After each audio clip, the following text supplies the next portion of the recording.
Bonjour à tous, bonjour à toutes et bienvenue dans Tech24. Au sommaire cette semaine, des vêtements qui lisent dans nos pensées, nous protègent des agressions extérieures ou encore nous aident à devenir plus écolo. Les matières du futur inspirent les créateurs et font bouger les lignes de la mode. Textile Tech, c'est à suivre. Et puis les exosquelettes reviennent dans Test 24, on ira en Australie où ils peuvent être contrôlés par la pensée et puis on s'interrogera sur les applications plus terre-à-terre, des mots dans un instant. Mais d'abord, on est entouré aujourd'hui de créations véritablement extraordinaires en plateau, un kimono musical et puis une robe littéralement seconde peau puisqu'elle réagit aux humeurs des personnes qui l'entourent. De modèles de l'exposition Wearable présentée à la Gaîté Lyrique à Paris, des textiles high-tech qui inspirent de plus en plus les artistes. On a déjà parlé évidemment des vêtements qui mesurent nos performances et de ce type de textile, ça c'est le Quantified Self. Mais aujourd'hui, le prêt-à-porter du futur va plus loin et il peut nous emmener au-delà des étoiles, Guillaume. Oui, le vêtement peut être le meilleur ami de l'homme. C'est en tout cas ce que a réalisé l'artiste Behnaz Farahi. Il l'a prouvé à travers un projet Caress of Gaze. Alors, ce projet, il s'appuie sur une cape totalement reconstituée et imprimée en 3D. Cette cape, elle n'est pas passive puisqu'elle s'appuie sur une caméra qui va détecter les mouvements autour d'elle et elle va s'agiter. Bref, elle va reproduire elle-même des émotions. Vous avez derrière moi un kimono musical que l'on doit à l'artiste française Lynn Sanson. Alors ce kimono, il va reproduire ses selon des sons de harpe, des sons de piano. Et puis juste à côté de moi, il y a la création la plus dérangeante, en tout cas celle qui heurte. On est vraiment dans la Uncanny Valley, en fait, qui est décrite par le japonais Masahiro Mori, puisque à partir du moment où une création artificielle se rapproche de l'homme, eh bien vous avez cette petite sensation de malaise. En même temps, un vrai chapeau, parce que vous avez donc cette recréation de sentiments de peau avec la veine. C'est-à-dire que là, lorsque je vais m'approcher de cette peau, lorsqu'elle va détecter ma présence, eh bien, elle va s'agiter. Là, vous voyez une veine en fait qui se gonfle, la tension qui monte. On voit vraiment ce concept que pourront sans doute porter un jour des personnes qui a sa propre vie. C'est aussi surprenant que dérangeant et ça a été créé par, ça s'appelle Living Like an Organism et ça a été créé par le collectif Local Androids qui est situé aux Pays-Bas. Et justement, pour en parler, on va rejoindre tout de suite les Pays-Bas avec les co-créateurs de ces robes. Ce sont les artistes Cor et Léonie Beau, mari et femme à la ville, et puis surtout co-créateurs à la scène avec le collectif Local Androids. Bonjour à tous les deux, Léonie et Cor. Votre univers s'inspire de la science-fiction, s'inspire d'Hollywood. Est-ce que c'est justement là où vous avez puisé l'inspiration pour cette robe absolument incroyable? Nous sommes fascinés par le corps humain. C'est pourquoi nous avons cherché un matériau qui s'apparentait le plus possible à la peau. Et c'est aussi comme ça que nous avons trouvé Dragon Skin. En fait, c'est le type de silicone que l'on utilise à Hollywood pour les effets spéciaux dans les films. Ce genre de choses. C'est une combinaison de nos idées à tous les deux. Nous avons échangé nos différents points de vue, nos façons de concevoir la peau. Pour moi, la peau, c'est une vraie source d'inspiration. D'abord parce que notre corps en est recouvert. Et j'ai moi-même une peau particulière qui m'a amené à faire des recherches sur le sujet. Donc, je ne sais pas vraiment comment dire ça, mais ça m'intriguait. Et donc, la technologie de Dragon Skin m'aide à... Alors, en concret ? À visualiser cela. Oui, c'est le mot, le visualiser. On voulait également savoir à partir de jusqu'où les vêtements vont pouvoir s'émanciper, avoir leur propre vie. Je pense que porter des vêtements est une manière de s'exprimer. Bien sûr que ça nous protège aussi du froid et tout ça, mais on choisit une certaine marque, un certain style pour exprimer ce que nous sommes.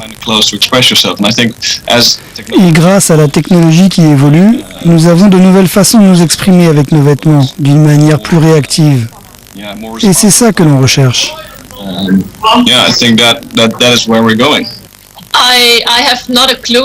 Je ne sais pas vraiment de quoi demain sera fait. Mais je pense que oui, que ce serait une très belle idée si nous pouvons un jour donner vie à nos vêtements. Mais je ne sais pas vraiment, des vêtements finalement seront toujours des vêtements. Mais en tout cas, j'aimerais beaucoup, oui. I wish so. Merci infiniment à tous les deux. Évidemment, on continuera à suivre les créations du collectif Local Androids et on revient évidemment avec vous, Guillaume, en plateau, parce qu'on a parlé de toutes ces fonctionnalités donc créatrices vraiment et à l'origine de nouvelles inspirations pour la mode, mais il y a aussi finalement d'autres applications, d'autres surprises, des robes écolo par exemple qui vont pouvoir garder de l'oxygène, ça c'est assez étonnant, des habits qui auraient la capacité donc de devenir des habits green tout simplement. Oui, c'est le projet Project Herself Dress qui a été que l'on doit aux Anglais Ellen Story et Tony Ryan. En fait, cette robe va s'appuyer sur le 4 clos. Le 4 clos, ça ressemble en fait à une lessive, mais au fond, ce matériau est riche en dioxyde de titane, et ce dioxyde de titane, il va capturer l'oxyde d'azote, littéralement. En fait, ce qui est intéressant, c'est que chacun de ces prototypes va pouvoir capturer l'équivalent de la production en CO2 d'une voiture par jour. Et puis alors, des textiles truffés de capteurs, c'est donc on l'aura compris, mais est-ce que ces vêtements peuvent aller jusqu'à nous protéger ?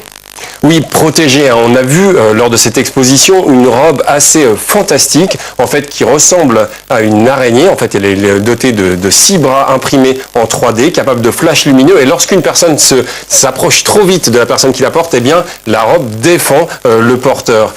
Vous avez un projet plus intellectuel, en fait, plus universitaire aujourd'hui, qui est développé par l'Institut Mines Télécom, qui vise à équiper le personnel médical de blouses pare-feu, donc des blouses qui permettent à tout un chacun d'être protégé au quotidien. Et puis, plus anecdotique, vous avez une start-up française qui s'appelle Duo, qui travaille près d'Annecy, qui, elle, a travaillé sur un caleçon anti-ondes. Voilà, alors ce caleçon qui est doté d'un tricot très agréable à porter. Vous l'avez testé peut-être ? Voilà, je l'ai testé. Et bien en fait, il est doté de filaments d'argent. Ces filaments d'argent vont recréer ce qu'on appelle un dérivé de la cage de Faraday. Et cette cage de Faraday va totalement imperméabiliser, si on peut dire, ce caleçon et la personne qui porte ce caleçon des ondes électromagnétiques, ces ondes qu'on a au quotidien à travers le téléphone portable notamment. Guillaume Gralet, imperméabilisé. Test 24, tout de suite se projette dans d'autres types peut-être de vêtements, d'exo-vêtements, les exosquelettes.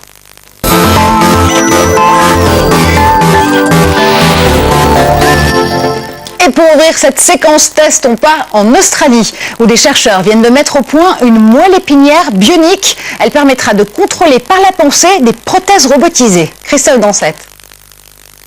Il n'est pas plus grand qu'un trombone. Les chercheurs de l'université de Melbourne l'ont baptisé le Stendrod. Pour les handicapés moteurs, cette technologie pourrait représenter un immense espoir. Cela permettra à des gens avec des paralysies, qu'ils soient quadraplégiques ou paraplégiques, d'utiliser des technologies de mouvement sans utiliser leurs mains, sans utiliser autre chose que leur cerveau. Car d'autres moyens existent pour aider les paraplégiques. Exemple, ce Mindwalker qui permet d'animer un exosquelette. Problème, pour le contrôler, il faut un dispositif important avec ce bonnet et ses diodes. Le Stendrod, lui, est directement implanté dans les vaisseaux sanguins du cerveau. Pas besoin non plus de chirurgie importante. Le Stendrod est implanté à partir d'une toute petite incision dans le cou. Ensuite, on le fait monter dans le cerveau et les électrodes qui sont présentes sur le Stendrod enregistrent l'activité cérébrale du cortex, la zone contrôlant les mouvements. Et l'objectif est bien sûr d'utiliser ces signaux pour pouvoir bouger un bras bionique ou même une chaise roulante.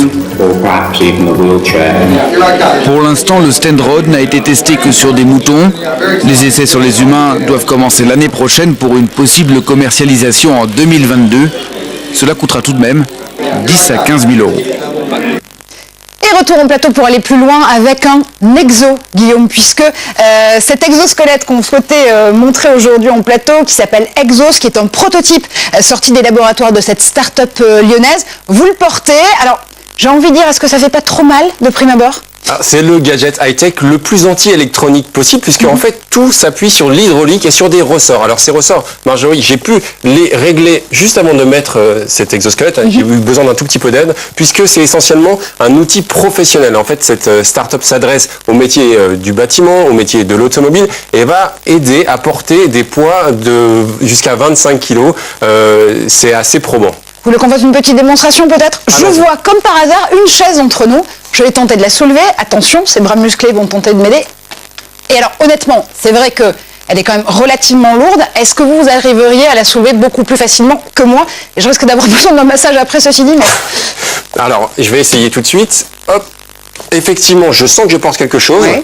Mais j'ai pu régler grâce à une petite poire ici la position par rapport grâce à une petite poire qui est juste là, je vais vous montrer la position de l'exosquelette par rapport à mon dos, et je ne ressens pas franchement une très grande douleur. C'est assez bien fichu. C'est comme si quelqu'un m'aidait en fait pendant que je suis en train de porter cette chaise. Donc pari gagné pour cet exosquelette low-tech, si j'ose dire. Mais il y a d'autres inspirations aussi en ce moment au niveau de ces squelettes qui peuvent être également robotisés.